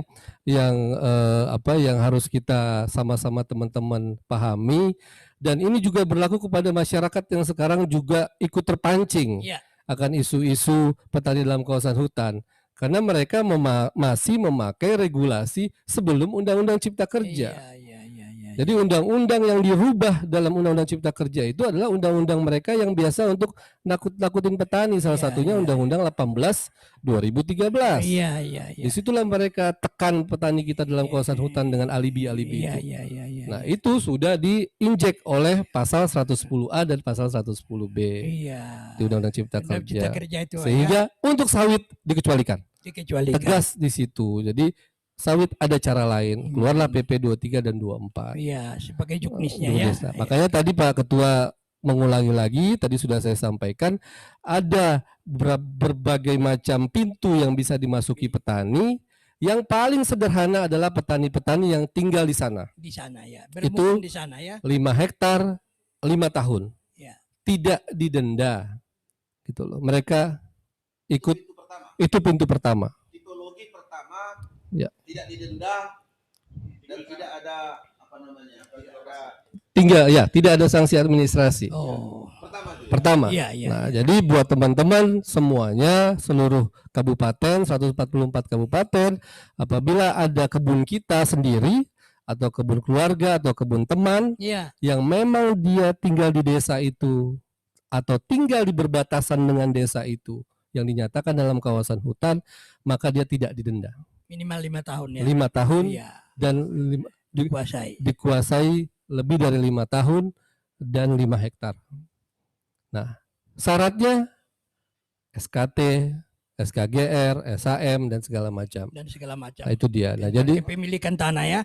Nah, lalu yang kedua adalah jika mereka punya STDB. STDB, surat tanda daftar budidaya. Budidaya, ya, ya. Nah, STDB ini bagi pekebun, kalau kami coba lihat logika berpikirnya, contoh saya Ya. punya kebun di Rokan Hilir, Ya. 20 hektar, ya kan? Ya. Saya punya STDB. Ya. Nah, jadi saya akhirnya ikut pintu yang kedua saja. Ya. Karena kalau ikut pintu yang pertama, saya tidak tinggal di situ Ya. 5 tahun, ya kan? Ya. Kebun saya lebih dari 5 hektar. Iya, benar-benar. Gitu 20 loh. hektar ya. Ya, kebun saya 20 hektar, Iya. saya tinggalnya di Pekanbaru. Iya. Ya udah, saya punya STDB, ya saya bayar PSHDR. Iya. Tidak didenda. Saya bayar PSHDR, ada iuran kehutanan namanya. Iuran kehutanan. Nah, Iya, iya, iya, iya. nah, saya bayar itu. Kalau saya sudah bayar itu, kalau saya di hutan produksi lepas. Itu pembayaran kali berapa? Pembayaran PSHDR itu diatur lagi dalam Diatur peraturan lagi, menteri. ya, Ya, jadi beda. PSHDR itu semacam iuran kehutanan, Iuran kehutanan. dana reboisasi lah. Iya, iya. Besarannya ya ada Sudah- perhitungannya. Sudah memakai kawasan hutan. Ya, sudah pakai kawasan hutan, harus Bang. dibayar ya. Betul. Ya. Nah, kalau tidak melaksanakan PSHDR sampai 3 tahun, Iya. baru kena denda administratif. Iya. Jumlahnya 10 kali lipat dari PSHDR. Iya. Itu diatur dalam PP itu. Diatur dalam PP itu. Nah, gitu, diatur dalam PP. Nah, jadi kalau sudah bayar PSHDR, hutan produksi lepas, kalau hutan lindung 15 tahun. Nah, kenapa teman-teman bertanya 15 tahun? Rujukannya dibaca kemarin dalam sosialisasi, mereka ikutin putusan Mahkamah Konstitusi. Mahkamah Konstitusi. Jadi melanjutkan usaha di hutan lindung selama 15 tahun. Nah, baru pintu yang ketiga, Bang, nggak punya apa-apa. Nggak punya apa-apa maksudnya gimana? Nggak punya apa-apa, nggak punya STDB. Oh, nggak punya persyaratan-persyaratan. Iya, itu, tidak ya, ya. memenuhi persyaratan yang Iya, pertama dan tidak kedua, tinggal di situ, tidak tinggal ya, di situ iya, dan iya. segala macam. Nah, baru mereka dikenakan denda. Itulah tadi masuk rumus denda persen dikali hasil Itu bersih. diatur juga dalam PP. Diatur dalam PP Iya. secara jelas itu. Diatur dalam PP. Jadi bayar Oke, denda. oke, iya. Setelah mereka bayar denda, kalau hutan produksi mereka boleh melanjutkan 25 tahun. 25 tahun. Kalau hutan lindung mereka harus pulangin. Pulangkan. Ya, Nggak pulangkan. ada cara lain ya. Tidak ada cara lain. Memang Oke. di opsi yang ketiga ini agak keras sekali. Keras sekali ya. Nah, ya. tapi Namanya kita hutan lindung ya. Ya, tapi kita bersyukur kami lihat di database kami teman-teman yang terjebak di hutan lindung itu rata-rata pertama kecil luasannya, kedua memang petani kecil. Iya, iya, iya. iya. Jadi mereka bisa memanfaatkan yang tipologi pertama yang 5 hektar 5 yang 5 tahun. hektar itu 5 tahun ya. Iya, gitu loh. Jadi Iya. tidak ada di situ. Kira-kira itu. Oke, terima kasih. Saya rasa jawaban dari Ketua Umum dan Sekjen ini sudah representatif ya, Pak Dokter. Barangkali ada kesempatan, silakan. Silakan, Pak. Masalah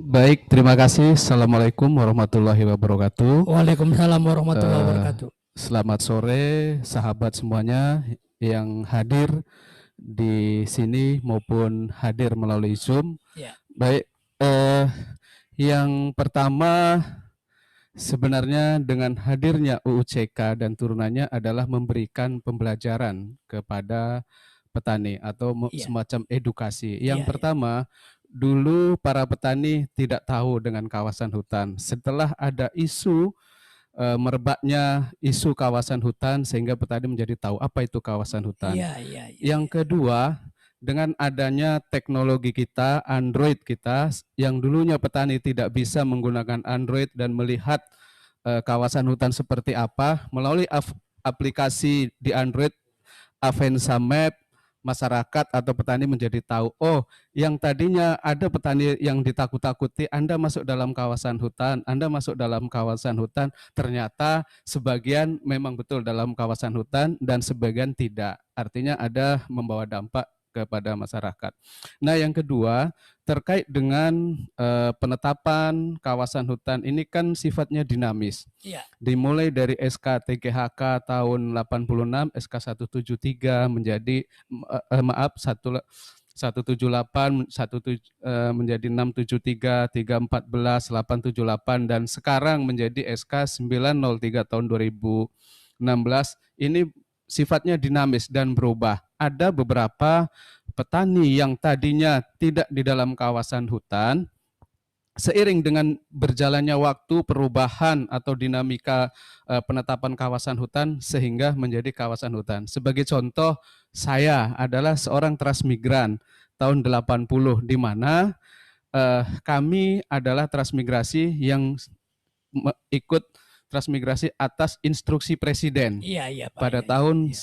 1980 dan Transmigrasi umum ya, Pak ya? Umum transmigrasi umum Iya. 1980 tepatnya di Inhil dan Di Inhil, tanah iya, iya. kami adalah seluruhnya sudah sertifikat karena Iya, itu adalah pemberian atau jatah dari pemerintah melalui proyek strategis nasional yaitu instruksi presiden. Iya. Pada kenyataannya berdasarkan penetapan SK kawasan hutan tahun 1903 dan yang menjadi rujukan menjadi Perda 10 tahun 2018 kami berada dalam kawasan hutan. Nah, ini adalah sebuah keterlanjuran tadi.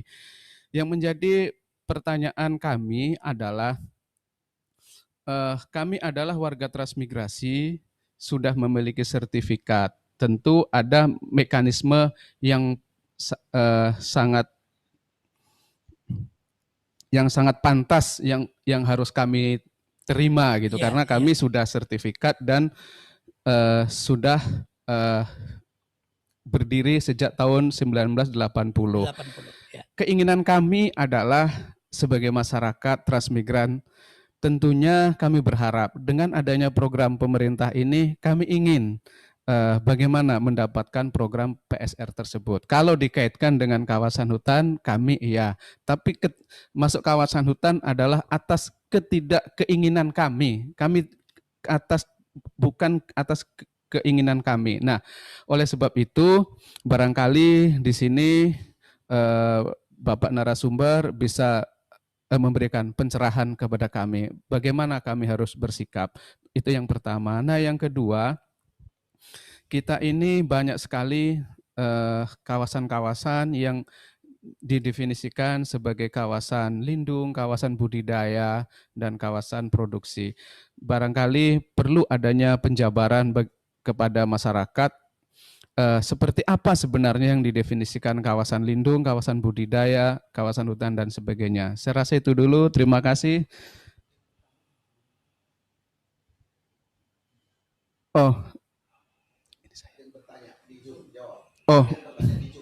Iya. Silakan Pak, dijawab aja. Apa kira-kira pertanyaannya? Dibaca aja Pak Agus. Iya. Oh, baik. Ini ada pertanyaan dari Bapak Edison Silitonga yang bertanya, Dari Pak, apa definisi hutan lindung dengan hutan produksi? Iya. Ya. Kalau sepengetahuan saya berdasarkan Undang-Undang 41 tahun 1999 tentang kehutanan, secara prinsipnya hutan itu fungsi hutan terbagi menjadi dua, yaitu fungsi lindung dan fungsi budidaya. Fungsi lindung tentu tidak bisa berdiri sendiri, tentu ada yang namanya perlindungan di bawahnya. Fungsi lindung di dalamnya termasuk hutan lindung, konservasi, swaka marga satwa, taman nasional, taman wisata alam, seperti dan kawasan perlindungan lainnya yang memberikan perlindungan di bawahnya. Kemudian yang dikatakan hutan produksi itu adalah termasuk dalam golongan fungsi budidaya. Nah, selama ini adalah masyarakat kita sulit membedakan mana lindung, mana budidaya. Yang dikatakan budidaya di dalamnya adalah ada hutan produksi terbatas, hutan produksi tetap, dan hutan produksi konversi. Nah, itu adalah fungsi produksi. Jadi, nah di dalam hutan produksi juga ada yang namanya ada yang dibebani perizinan dan ada yang tidak. seperti HPT dan HP itu boleh dibebani perizinan berupa IUPPHHT, agak panjang hanya nih Pak, izin usaha pemanfaatan hasil hutan kayu, hutan alam, Akhirnya dan kita pula ya. ya, jadi HH-nya banyak ini dan ada hutan tanaman industri. Nah, banyak aja Pak. iya, yang terkadang yang ingin saya sampaikan adalah di dalam fungsi hutan itu adalah adanya THPB, namanya perizinan THPB, tebang habis permudahan buatan. Nah, petani kita paling banyak saat itu mendapat dianggap sebagai perambah hutan gitu ya, bahasa sederhananya. Nah, sekarang dengan adanya UCK ini kita berharap yang itu tidak ada lagi. Jadi kita tidak merambah hutan sebenarnya, karena hutan produksi atau budidaya sejatinya boleh untuk dibudidayakan, ditebang saja. Dalam istilah perizinan itu adanya THPB, tebang habis permudahan buatan. Jadi menebang sampai habis bukan suatu pelanggaran sebenarnya, karena namanya THPB, tebang habis permudahan buatan. Saya rasa itu saja dulu. Terima kasih. Selamat sore. Assalamualaikum warahmatullahi wabarakatuh. Dan terima kasih kepada Pak Edison Silitonga dimanapun Anda berada. Kami menganggap jawaban dari Pak Agus tadi sudah cukup ya, cukup menjawab pertanyaan Bapak. Ini ada pertanyaan dari iya, ya silakan aja Pak Ketumlah dulu yang menjawab. Dari mana itu Pak pertanyaan? Saya pikir yang dijelaskan sama Mas Bowo tentang pertanyaan Pak Silitonga sudah clear karena dia ahlinya. Nah, ya Mas Bowo ya. Nah, tapi ini dari adik-adik mahasiswa dari Forum Mahasiswa Sawit Indonesia atau Formasi Indonesia. Pertanyaannya adalah belum diketik. Belum diketik. Tapi ada juga bertanya dari Pak Darwan Suganda. Ini dari Kalimantan Tengah kalau saya nggak salah ini. Ya, Pak, pengajuan STDB oleh petani swadaya apakah memungkinkan kalau lahannya di kawasan hutan seperti HP, HPT, dan sebagainya? Saya pernah ikut workshop ISPO bagi petani yang lahannya kawasan hutan tidak bisa mengajukan STDB. Mohon petunjuk. Terima kasih. Wah, nah, langsung ini luar biasa. Langsung Pak Sekjen aja. Pak Sekjen ini wilayah-wilayah Pak Sekjen nih. Ya, silakan Pak Sekjen. Baik, sebelum ke Pak Darwan, ya, Suganda. saya ingin menjelaskan yang pertanyaan Pak Riyadi Mustafa. Jadi dalam regulasi itu dituliskan ada sebelum ditunjuk kawasan hutan dan setelah ditunjuk kawasan hutan. Jadi apabila SHM-nya atau sertifikat hak miliknya dikeluarkan sebelum ditunjuk kawasan hutan, maka akan diadakan perubahan batas. Perubahan batas. Jadi kalau Riau ini, kalau saya tidak salah penunjukannya dimulai di tahun 86. Makanya kalau sertifikatnya keluar tahun 80, maka perubahan batas. Nah, apabila sertifikat tersebut dikeluarkan setelah ditunjuk kawasan hutan, dan ini menjadi pertanyaan saya kemarin di dalam sosialisasi, ternyata BPN itu mengeluarkan sertifikat hak milik itu berdasarkan tata ruang.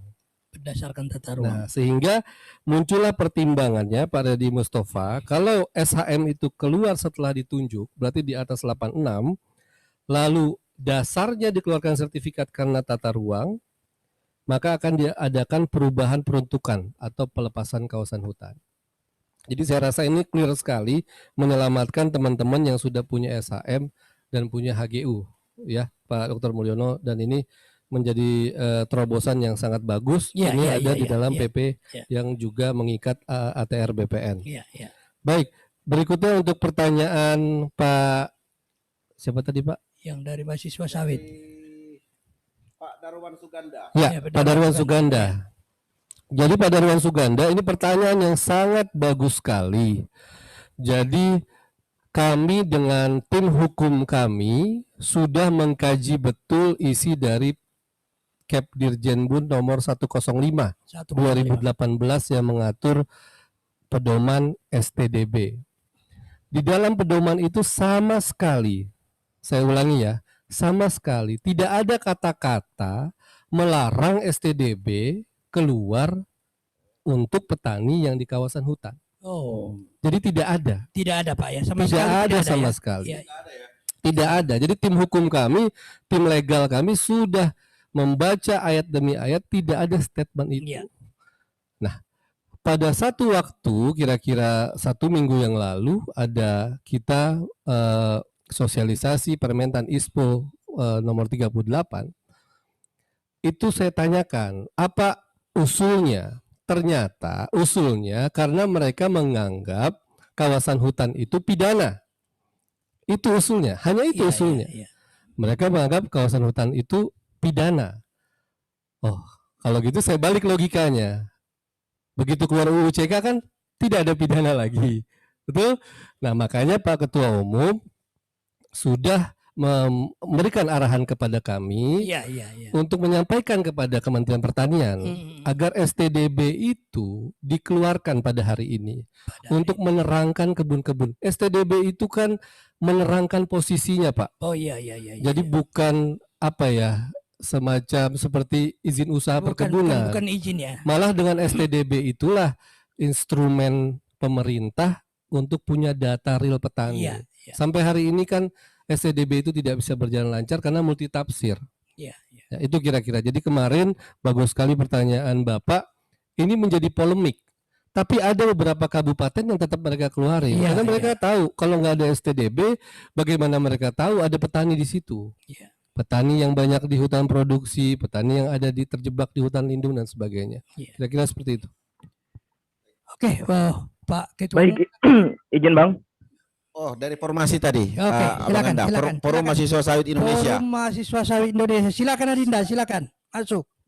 Baik, terima kasih Bang. Assalamualaikum warahmatullahi wabarakatuh. Waalaikumsalam warahmatullahi wabarakatuh. Baik, izinkan kami dari Forum Mahasiswa Sawit Kenalkan Indonesia. nama Dek. Ya, Nama. nama saya Amir Arifin Harahap. Dari? Dari Forum Mahasiswa Sawit Indonesia. Di kota mana ini? Ini ada di Provinsi Riau. Oh iya, iya, silakan. Karena memang Riau merupakan sawit terbesar di Indonesia, paling luas gitu, Pak. Iya, iya. Nah, karena memang saya ingin memberikan tanggapan dan pokok pikiran yang mewakili Forum Mahasiswa Sawit Indonesia dalam forum kita hari ini, Bang. Ya, silakan. Bahwa memang kami perlu sampaikan bahwa kami dari awal mengikuti alur bagaimana rancangan Undang-Undang Cipta Kerja yang kemudian telah disahkan menjadi Undang-Undang Cipta Kerja ini. Nah, bahwa memang kami melihat pikiran pemerintah pada saat itu adalah karena memang kita di Indonesia adalah negara yang paling banyak memproduksi peraturan atau regulasi. Sehingga antara aturan yang satu dengan aturan yang lainnya, bahkan regulasi di bawah dengan regulasi di atasnya, itu kerap kali bertentangan gitu. Padahal memang secara prinsip hukum ada yang disebut dalam kaidah hukum lex superior derogat legi priori. Hukum yang lebih tinggi itu menyampingkan hukum yang lebih rendah. Akhirnya untuk menyederhanakan regulasi maka dibuatlah konsep omnibus law. Artinya ini semacam kodifikasi. Nah, lalu kemudian terjadi dan ini sudah kompleks. Lalu hari ini setelah disahkannya Undang-Undang Cipta Kerja, bahkan turunan teknisnya itu berdasarkan peraturan pemerintah sudah dikeluarkan oleh pemerintah, akhirnya masih banyak juga yang tidak mengerti. Kenapa? Karena memang ini adalah awal pertama kali kita melakukan omnibus law. Nah, gabungan dari beberapa undang-undang demi penyederhanaan, Bang. Lalu kemudian yang kami lihat, kita mesti sadari bahwa bangsa kita ini minat membacanya memang rendah. Jadi yang kami lihat adalah banyak pihak yang kemudian ribut, mereka tidak membaca Undang-Undang Cipta Kerja dan juga tidak membaca peraturan pemerintahnya. Padahal kalau memang kita sudah membaca atau kita pelajari, saya kira begini, Bang. Kita tidak boleh menggunakan perspektif masa lalu untuk persoalan masa kini. Artinya bahwa setelah Undang-Undang Cipta Kerja, konflik dalam kawasan hutan itu mesti dilihat berdasarkan perspektif undang-undang ini. Banyak yang melihat persoalan lahan dalam kawasan hutan itu masih dalam perspektif undang-undang yang sudah dicabut oleh Undang-Undang UCK ini. Maka kuncinya adalah simple. Yang pertama, saya mengajak kepada seluruh pihak untuk membaca pasal 110A dan pasal 110B sebagaimana tadi sudah disampaikan oleh Pak Ketua Apkasindo dan juga Pak Sekjen, itu dalam Undang-Undang Cipta Kerja pasal 10, pasal 110A dan pasal 110B, akhirnya kita dapat menyimpulkan ada 3 persoalan untuk petani sawit. Yang pertama adalah kebun yang memiliki perizinan berusaha namun tidak memiliki perizinan di bidang kehutanan. Yang kedua, kebun yang tidak memiliki perizinan usaha. Dan yang ketiga, kebun yang luasnya minimal 5 hektar dan dikuasai paling singkat 5 tahun secara terus-menerus. Nah, inilah yang 3 inilah kemudian pokok persoalan yang timbul. Dan inilah yang harus diselesaikan.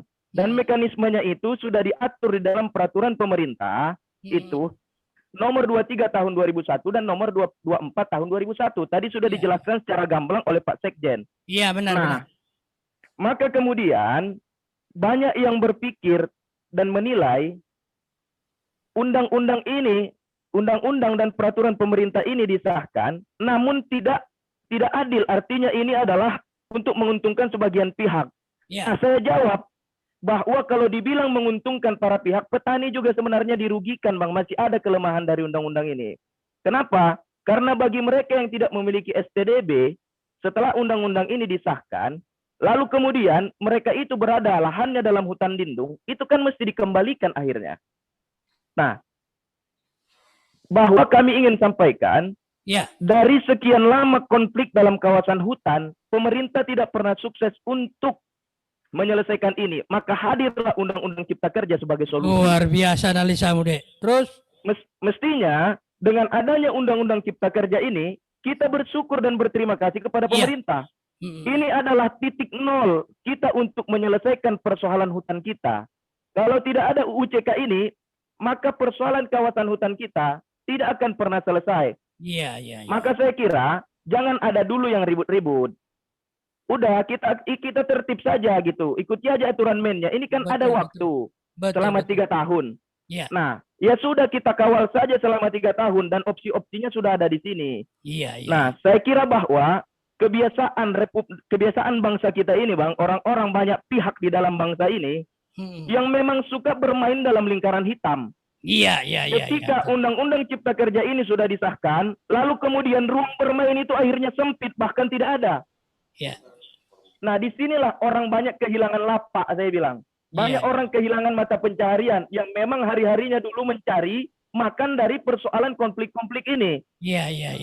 Maka tegas saya katakan, dengan adanya Undang-Undang Cipta Kerja ini, marilah kita memandang persoalan dalam kawasan hutan ini berdasarkan Undang-Undang Cipta Kerja ini.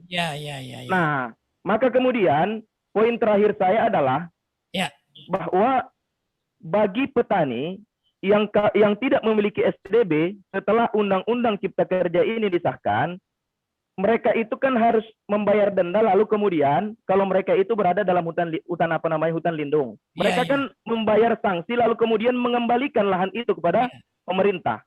Nah, saya kira ini juga tidak adil. Nah, bagaimanakah peran Apkasindo untuk mengawal persoalan ini, memberikan masukan kepada pemerintah agar petani ini juga diselamatkan? Itu pertanyaan pertama. Karena memang terang kita katakan, Bang, tadi kan Pak Ketua Apkasindo menyampaikan bahwa regulasi atau ketentuan tentang STDB ini, itu bahkan ada masyarakat yang sudah menanam sawit, baru kemudian ada aturan STDB. Kalau dalam prinsip hukum kan non-retroaktif, Bang, bahwa hukum tidak berlaku surut. Begitu Undang-Undang CK ini disahkan pada tahun 2020, maka pada saat itulah dia sah dan dia menyelesaikan persoalan mulai dari Undang-Undang ini disahkan. Nah, ini ada aturan STDB yang muncul belakangan, padahal petani sawit sudah menanam sawit. Lalu kemudian, bahwa kemudian mereka yang menanam sawit dalam kawasan hutan itu ingin diselesaikan, jika tidak memiliki STDB, maka mereka membayar denda, lalu kemudian mengembalikan lahannya. Sementara mereka sudah menanam, baru aturan STDB hadir. Ini kan retroaktif, Bang. Artinya dia berlaku surut. Sementara prinsip hukum itu tidak boleh berlaku surut, selesai sampai di situ. Nah, ini pertanyaan kami, bahwa kami mendukung Apkasindo hari ini untuk menjadi jembatan penyelesaian konflik dalam kawasan hutan. Karena apa? Kami melihat memang Apkasindo lah garda terdepan untuk membantu petani dan negara untuk menyelesaikan konflik lahan dalam kawasan hutan. Maka Apkasindo tidak perlu takut, bahwa Apkasindo tidak perlu gentar. Memang banyak isu-isu miring hari ini, itu hanya orang-orang yang kehilangan lapak saja, Bang. Tidak usah kita pikirkan. Kami bersama Apkasindo hari ini, dan kami meminta bahwa Apkasindo konsisten untuk mengawal persoalan ini. Tetap kawal dan selamatkan nasib petani sawit ini. Formasi bersama Apkasindo. Luar biasa. Terima kasih. Luar biasa. Terima kasih Mang Bro. Arifin Harahap. Aku ini tulangmu. Oke, luar biasa, sangat cerdas sekali. Itu ide-idenya salah satu ya memang ya dalam asas hukum Indonesia, salah satunya tidak ada aturan yang berlaku surut. Tapi barangkali lebih jelas ya.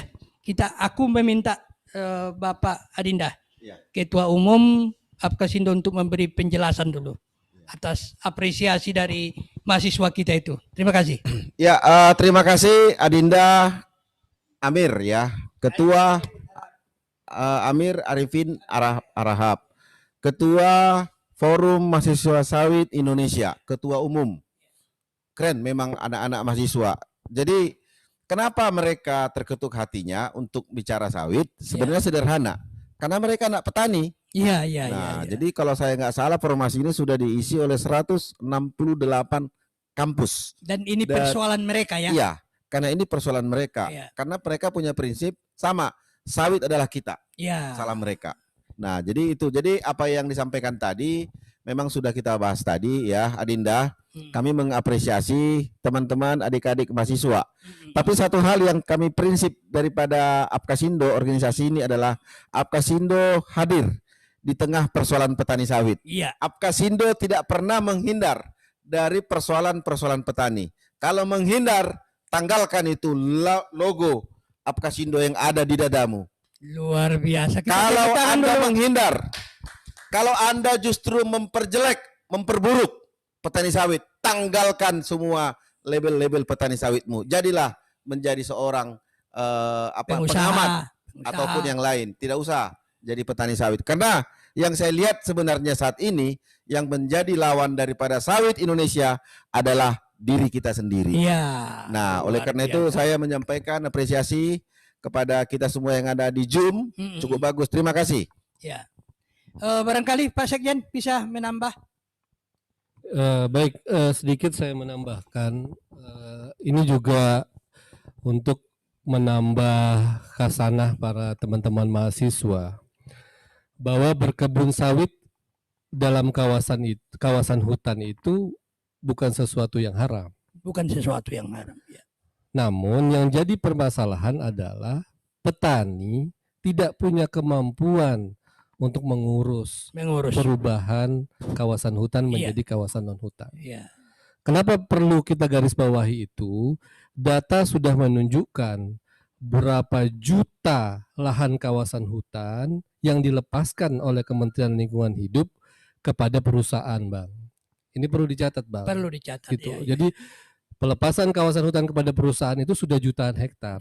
Tetapi kepada petani tidak ada. Tidak ada. Oh, gitu. Ini satu persoalan baru. Iya, satu persoalan baru. Seluruh Indonesia. Udah berapa juta? Lebih dari 2 juta. Lebih dari 2 juta dilepaskan. Dilepaskan. Tidak ada petani sawit. Jadi kenapa tidak ada petani sawit? Karena itu, karena petani sawit tidak punya perangkat untuk mengajukannya. Tidak ada yang membuat administrasinya, tidak ada pendampingnya, pemetaannya. Jangan-jangan juga informasi tata cara pelepasan juga tidak dipahami. Nah, oleh karena itulah wajar yang tadi Pak Riyadi Mustafa itu ada keterlanjuran karena kita tidak pernah ada yang ngasih tahu bahwa ini harus dilakukan pelepasan. Nah, itu dia. Jadi ini perlu juga bagi teman-teman bahwa 3,3 juta sawit dalam kawasan hutan ini bukan tidak mau mengurus, karena memang tidak mampu. Kalau tidak ada program ISPO, kalau tidak ada ancaman TBS tidak akan dibeli, kalau tidak ada ISPO, kalau tidak ada ancaman tidak boleh terima dana PSR kalau tidak punya STDB, kalau tidak dalam kawasan hutan, barulah semua ngecek disitulah terkaget-kaget. Iya, iya, iya. Gitu loh. Jadi berbeda ini konteksnya dengan perusahaan yang memang dia lengkapkan dulu administrasinya. Seperti jadi wajar kalau kata Pak Haji Suher bahwa di Riau ternyata korporasi hanya 33.000 hari ini.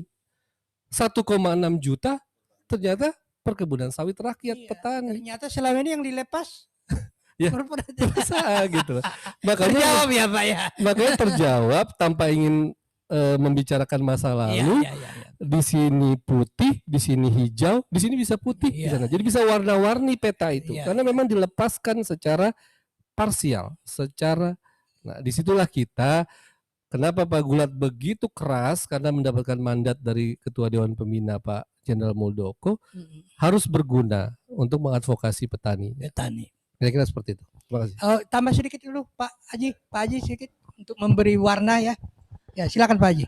Sebetulnya udah lengkap sama Pak Sekjen Ya, tadi ya, semua. ya. Tentu kami sebagai pengurus DPW Apkasindo Riau Ya.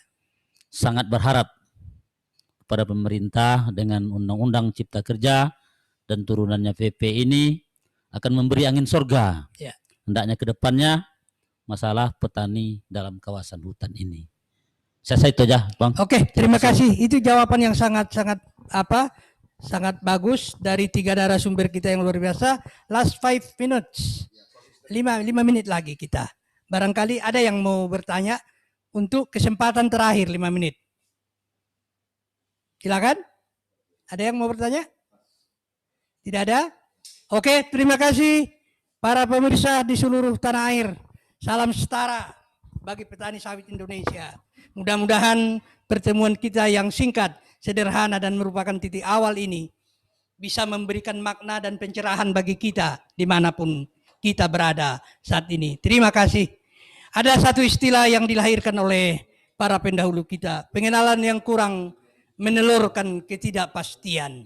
Dengan adanya acara ini, maka kita lebih mengenali solusi-solusi dan tata cara aturan yang diberikan oleh pemerintah melalui undang-undang Cipta Kerja dan peraturan pemerintah merupakan turunannya yang akan memberikan solusi terbaik bagi petani tercinta dimanapun Anda berada. Assalamualaikum warahmatullahi wabarakatuh. Selamat sore, salam sejahtera bagi kita semua. Saya Wahyudi Alpanggabean, Direktur Utama Pekanbaru Journalist Center, mengucapkan terima kasih kepada pemirsa dimanapun Anda berada dan terutama kepada Apkasindo yang membuat inisiasi yang luar biasa. Pada narasumber kita, Bapak Dr. Gulat Banurung, kemudian Sekjen kita, Bapak Rino Aprino, STMMC, APO, dan Haji Suher, yang pada kesempatan ini hadir semangat bersahaja sekali. Assalamualaikum warahmatullahi wabarakatuh. Hidup Apkasindo, hidup petani Indonesia, salam setara.